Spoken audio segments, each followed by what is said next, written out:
Assalamualaikum warahmatullahi wabarakatuh. Selamat malam dan salam sejahtera bagi kita semua.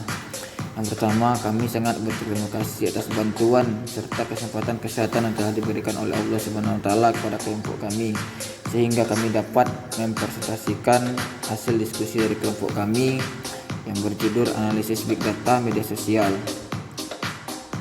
Dan juga kami berterima kasih atas kesempatan yang telah diberikan dosen pengampu mata kuliah Manajemen Database Bapak Ares Albiru Amsa SE MSM.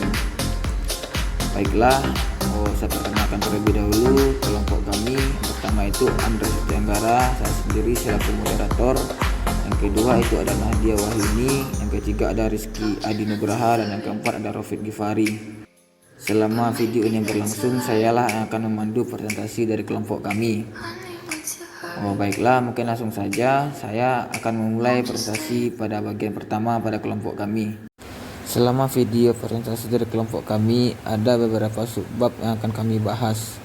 Yang pertama itu ada abstrak, yang kedua ada pendahuluan, ketiga data besar media sosial, yang keempat analisis big data pada klasifikasi media sosial, yang kelima diskusi, yang keenam tantangan penelitian, dan yang terakhir itu kesimpulan.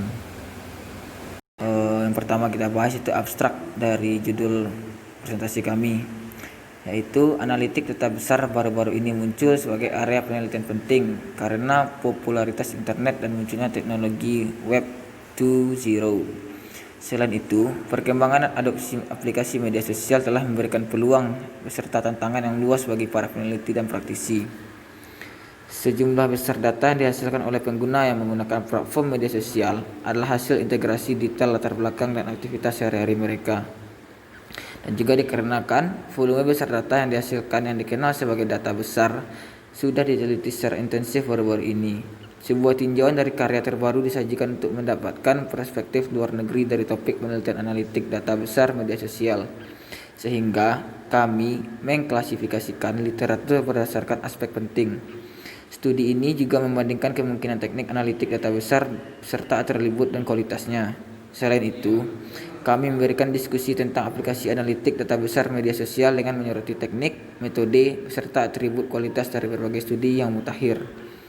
Namun, tantangan penelitian terbuka dalam analitik data besar dijelaskan juga. Selanjutnya, pendahuluan. Popularitas internet dan munculnya teknologi Web 2.0 telah mengubah konten web dari penerbit menjadi konten yang bisa dibuat oleh pengguna. Menurut Alexander tahun 2006, keberadaan seperti itu telah membantu penertiban konten tanpa perlu pemrograman. Saat ini, topik, ulasan beserta opini menarik dari Web 2.0 dan media sosial dapat dengan mudah diakses secara global melalui internet dalam waktu yang nyata. Selain itu, perkembangan dan adopsi media sosial telah memberikan peluang beserta tantangan yang luas bagi para peneliti dan praktisi. Lebih dari 1 miliar orang di seluruh dunia menggunakan platform media sosial yang menghasilkan data tidak terstruktur yang sangat banyak dalam rentang waktu yang relatif singkat.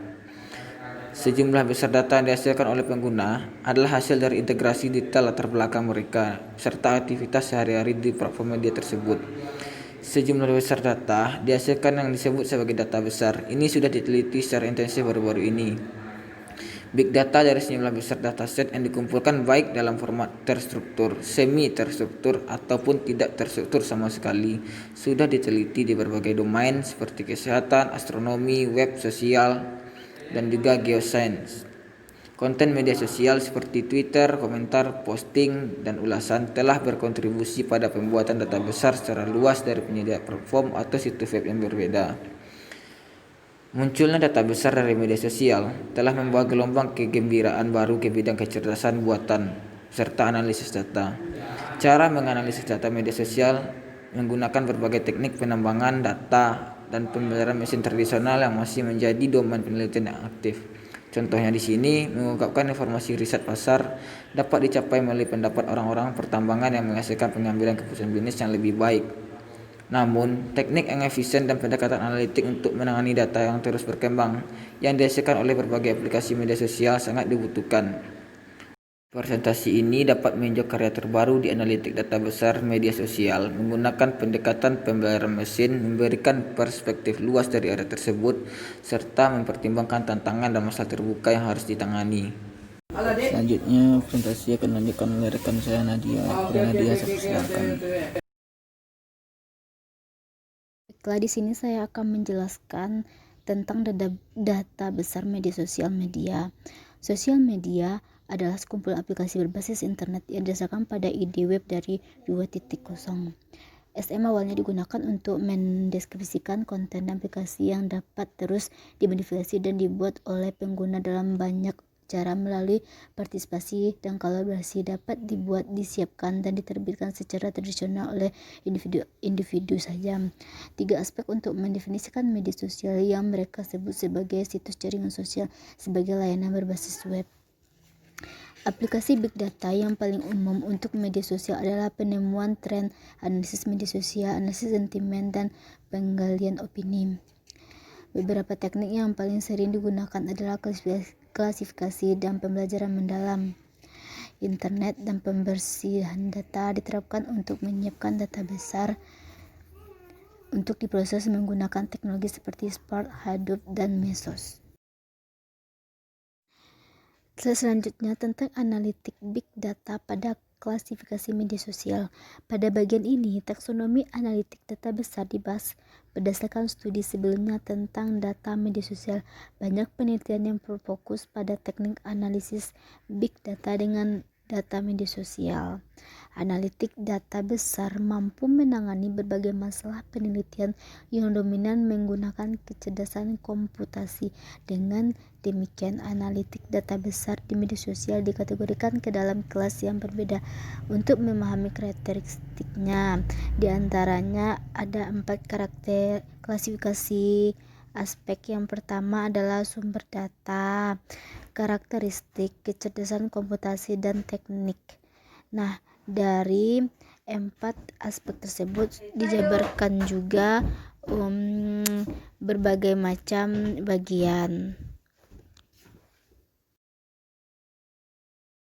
Sumber data media sosial. Variasi data adalah jenis heterogenitas struktural yang berbeda dalam sebuah dataset. Jenis dataset yang berbeda ini adalah data terstruktur, semi-struktur, dan tidak terstruktur seperti microblogging, artikel berita, posting blog, forum, internet review, dan postingan Q&A. Semua status, tweet, komentar, postingan, dan ulasan adalah konten yang dibuat oleh pengguna. Konten yang dibuat oleh pengguna jenis data yang biasanya mengacu pada gambar, teks, dan video. Selanjutnya tentang analitik Big Data pada klasifikasi media sosial. Pada bagian ini, taksonomi analitik data besar dibahas berdasarkan studi sebelumnya tentang data media sosial. Banyak penelitian yang berfokus pada teknik analisis Big Data dengan data media sosial. Analitik data besar mampu menangani berbagai masalah penelitian yang dominan menggunakan kecerdasan komputasi. Dengan demikian, analitik data besar di media sosial dikategorikan ke dalam kelas yang berbeda untuk memahami karakteristiknya. Di antaranya ada 4 karakter klasifikasi aspek. Yang pertama adalah sumber data, karakteristik, kecerdasan komputasi, dan teknik. Nah, dari 4 aspek tersebut dijabarkan juga berbagai macam bagian. Selanjutnya tentang karakteristik. Karakteristik dibagi 4 jenis, yaitu deskriptif, diagnostik, prediktif, dan perspektif. Yang pertama yaitu analisis deskriptif, merupakan analisis tahap awal yang menyediakan semua data historis masa lalu yang diperlukan untuk memberikan informasi berharga. Selain itu dapat digunakan dalam fase analisis yang lebih lanjut. Juga disebut sebagai analisis postmortem. Analisis deskriptif banyak digunakan dalam organisasi untuk melaporkan peristiwa seperti pemantauan, penjualan, departemen, dan keuangan. Selain itu, alat pemodelan deskriptif dapat digunakan untuk meningkatkan modal tambahan yang dapat mensimulasikan jumlah besar agen yang sesuai dan membuat prediksi. Yang kedua yaitu analisis diagnostik. Analisis diagnostik adalah jenis analisis yang ditingkatkan yang ditandai dengan teknik seperti penemuan data, penelusuran, penggalian data, dan korelasi data. Cornerstone View adalah contoh analitik diagnostik yang memberikan jalur tercepat dan termudah bagi manajemen organisasi untuk memperoleh pengetahuan berharga sehubung dengan masalah yang kompleks. Misalnya, manajer dapat mengungkapkan pengetahuan yang signifikan tentang karyawan mereka saat melamar posisi kritis dan matriks suksesi dan kinerja karyawan yang ada. Yang ketiga yaitu prediktif. Analisis prediktif mengubah data menjadi informasi yang menguntungkan dan dapat ditindaklanjuti. Analisis ini menggunakan data untuk memutuskan kemungkinan hasil di masa depan dari suatu peristiwa atau kemungkinan terjadi suatu tertentu. Analisis prediktif memiliki 3 tahap utama, yaitu pemodelan transaksi, optimalisasi sistem manajemen hubungan pelanggan adalah contoh analitik prediktif. Yang keempat yaitu analitik perspektif. Analitik berperspektif dapat juga mengusulkan peluang keputusan untuk memanfaatkan peluang masa depan atau mengurangi risiko di masa depan. Pendekatan perspektif adalah pendekatan intensif yang mengkaji kemungkinan keputusan, hubungan antara keputusan dan dampak serta hasil dari keputusan tersebut, dan akhirnya mengusulkan opsi ideal secara real time. Teori permainan, simulasi, dan teknik keputusan adalah pendekatan khusus yang digunakan dalam analisis perspektif. Kecerdasan komputasional. Platform media sosial telah mendapatkan popularitas dari sumber daya yang kaya perilaku dan platform interaktif yang menawarkan tantangan dan peluang dalam analitik data besar. Kecerdasan komputasi adalah bidang penelitian baru yang didefinisikan oleh Vogler 2008 sebagai mekanisme adaptif yang memungkinkan untuk memfasilitasi perilaku kecerdasan dan lingkungan yang kompleks dan berubah. Kecerdasan komputasional. Platform media sosial telah mendapatkan popularitas dari sumber daya yang kaya perilaku dan interaktif yang menawarkan tantangan dan peluang dalam analitik data besar. Selain itu, platform ini membutuhkan penggunaan kecerdasan komputasi yang aktif untuk membantu dan memahami opini. Kecerdasan komputasi adalah bidang penelitian baru yang memakai mekanisme adaptif yang memungkinkan atau memfasilitasi perilaku cerdas dalam lingkungan yang kompleks dan berubah. Pada kecerdasan komputasional ini terdapat 5, yaitu jaringan syaraf artifisial. Terinspirasi oleh pemodelan otak yang disebut neuron atau perceptron yang dipengaruhi oleh aktivitas keadaan internal yang diterima dan dari masukan. Berusaha meningkatkan penyebaran informasi di media sosial untuk organisasi perawatan kesehatan dengan mengurangi kekacauan dan kebisingan. Yang kedua ada itu sistem fusi. Sistem fusi ini menggunakan aliran 2 fase, gas atau cair, dengan analisis komponen utama untuk meningkatkan akurasi klarifikasi dari pola aliran yang menggunakan mesin vektor pendukung dan algoritma logika fusi. 6 jenis pola aliran untuk video yang telah digunakan untuk menyamarkan gambar 2D untuk dianalisis. Teknik pengolahan citra yang digunakan untuk mengekstrak fitur, tekstur, dan bentuk dari masukan ke berbagai skema klarifikasi. Tantangan penelitian. Analitik data besar di media sosial membawa keuntungan yang signifikan bagi perusahaan dan individu terkait pengembangan keputusan yang baik. Namun beberapa tantangan masih belum terselesaikan. Memecahkan beberapa masalah terkait big data membutuhkan upaya terkonsentrasi dari riset big data komunitas, perusahaan, dan pemerintah untuk mengatasi tantangan tersebut. Terdapat 4 teknik analisis data besar. Yang pertama, pemodelan. Analisis media sosial berkaitan dengan pengelolaan dan evaluasi alat informatika untuk pengumpulan, pemantauan, dan analisis data media sosial. Ini adalah proses penggalian yang memberikan pola yang sesuai untuk analisis data selama percakapan dan interaksi. Proses analitik ini dalam media sosial dibagi menjadi 3 fase, yaitu fase menangkap, fase memahami, dan fase presentasi. Analisis media sosial melibatkan penggunaan pemodelan yang berbeda dan teknik analisis dari berbagai bidang. Yang kedua ada analisis sentimen. Analisis sentimen adalah kelas NLP, analisis teks, dan statistik. Idenya adalah menentukan sentimen teks dengan mengklarifikasi menjadi positif, negatif, atau netral. Analisis ini biasanya digunakan untuk pengambilan keputusan biner, yaitu penggunaan menyukai atau tidak menyukai sesuatu atau produk itu baik atau buruk. Analisis sentimen juga disebut sebagai penembangan opini, mencakup kategorian sikap, emosi, dan pendapat konsumen terhadap produk, merek, atau layanan perusahaan. Yang ketiga ada itu analisis jaringan sosial yang didasarkan pada penemuan hubungan sosial antara pengguna yang berbeda dari media sosial menggunakan teori jaringan node dan koneksi. Analisis jaringan sosial telah muncul sebagai teknik utama dalam aplikasi media sosial seperti deteksi, penipuan, dan sosiologi. Analisis ini juga memperoleh banyak pengikut dalam bidang kedokteran, antropologi, biologi, dan ilmu informasi. Yang keempat ada penambangan teks. Penambangan teks muncul sebagai teknik paling populer di media sosial untuk ekstraksi informasi dari berbagai jenis konten tidak struktur seperti teks, gambar, dan multimedia. Survei rinci tentang penambangan teks di media sosial disajikan oleh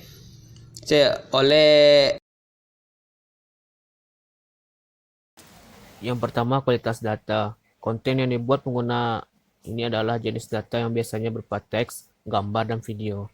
Konten ini berasal dari orang biasa dan belum tentu dari bentuk standar. Oleh karena itu, berbagai diskusi kualitas konten yang dibuat pengguna berkisar dari hal-hal yang sangat berkualitas tinggi sehingga berkualitas rendah. Karena data yang dihasilkan oleh situs media sosial secara alami tidak jelas dan tidak terstruktur. Semua data ini dapat menggabungkan pendapat pribadi pengguna, perilaku, dan pemikiran mereka, yang membuat tugas untuk mengekstrakan informasi berkualitas tinggi dari data semacam ini semakin penting. Ini adalah area berlimpah yang dapat ditemukan untuk bisnis dan penelitian karena kesediaan konten buatan pengguna yang mungkin merangkum informasi yang berguna untuk berkualitas tinggi. Yang kedua, lokasi data. Yang pertama, kualitas data. Konten yang dibuat pengguna ini adalah jenis data yang biasanya berupa teks, gambar, dan video. Konten ini berasal dari orang biasa dan belum tentu dari bentuk standar. Oleh karena itu, berbagai diskusi kualitas konten yang dibuat pengguna berkisar dari hal-hal yang sangat berkualitas tinggi sehingga berkualitas rendah. Karena data yang dihasilkan oleh situs media sosial secara alami tidak jelas dan tidak terstruktur. Semua data ini dapat menggabungkan pendapat pribadi pengguna, perilaku, dan pemikiran mereka, yang membuat tugas untuk mengekstrakan informasi berkualitas tinggi dari data semacam ini semakin penting. Ini adalah area berlimpah yang dapat ditemukan untuk bisnis dan penelitian karena kesediaan konten buatan pengguna yang mungkin merangkum informasi yang berguna untuk berkualitas tinggi. Yang kedua, lokasi data. Lokasi data adalah tantangan utama yang terkait dengan jenis data yang berbeda. Selain itu, semua algoritma pembelajaran mesin mengasumsikan bahwa set data berada di memori. Namun asumsi ini tidak berlaku untuk data besar karena data lengkap dapat dimasukkan ke dalam memori. Data biasanya didistribusikan di berbagai file yang berbeda di berbagai lokasi fisik. Besar data sepenuhnya berbeda dari pembelajaran mesin konvensional yang hanya mentransferkan data ke lokasi komputasi. Jadi, untuk sistem data yang besar yang sukses, masalah kualitas dari data transisi pemrosesan yang buruk dan lalu lintas jaringan harus diatasi. Selanjutnya yang ketiga, kecepatan. Sebagian besar teknik pembelajaran mesin bergantung pada data kesediaan yang mengisyaratkan bahwa pembelajaran tidak dapat dimulai di saat seluruh kumpulan data yang tidak tersedia. Namun, pencapaian kesediaan data tidak akan dimungkinkan dalam kasus streaming data karena data baru terus-menerus masuk. Kecepatan big data berkaitan dengan kecepatan dan laju pemrosesan data. Pertumbuhan pesat dalam teknologi seperti perangkat seluler dan node sensor waktu nyata mengarah pada komunikasi yang tepat antara lingkungan kita dan perangkat pintar lainnya. Oleh karena itu, kecepatan big data selama proses pengembangan harus diperhatikan. Yang keempat, kesetiaan data. Teknik pembelajaran mesin hanya mengandalkan kesetiaan data. Oleh karena itu, dalam pembelajaran mesin, seluruh kesimpulan data harus tersedia sebelum pembelajaran dapat dimulai. Selain itu, model biasanya belajar dari set pelatihan dan kemudian melakukan tugas yang dipelajari, seperti prediksi dan kualifikasi. Namun ini skenario tidak dapat dicapai dalam kasus mimpi yang terus-menerus muncul di mana data baru. Yang kelima, Perumusan bahasa alami atau NLP. NLP adalah proses cerdas analisis dan memahami makna teks dari bahasa manusia. Banyak tugas yang dapat dilakukan melalui pengembangan pengetahuan struktur, seperti hubungan ilustrasi, pengenaan ucapan, peringkasan otomatis, dan segmen topik, analisis sentimen, dan pengenalan entitas. Analisis media sosial adalah contoh bagus dari NLP yang menggunakan komputasi memproses teks tidak terstruktur dan dikumpulkan dari aplikasi media sosial. Proses ini dapat diamati dalam bentuk seperti ekstraksi topik, hubungan ilustrasi, pengenalan entitas, ringkasan teks otomatis, dan streaming. NLP biasanya digunakan untuk pengembangan teks, terjemahan mesin, dan menjawab pertanyaan secara otomatis. NLP dicirikan sebagai masalah yang menantang di bidang data sosial besar. Lalu bahasa manusia jarang tepat diucapkan dengan jelas. Namun memahami bahasa manusia tidak hanya dikatakannya saja, tetapi juga konteks dan hubungan satu sama lain harus dipahami. Meskipun bahasa menjadi salah satu hal termudah bagi manusia untuk dipelajari, ambiguitas bahasa inilah yang membuat proses bahasa alami menjadi masalah yang tersulit untuk dikuasai komputer.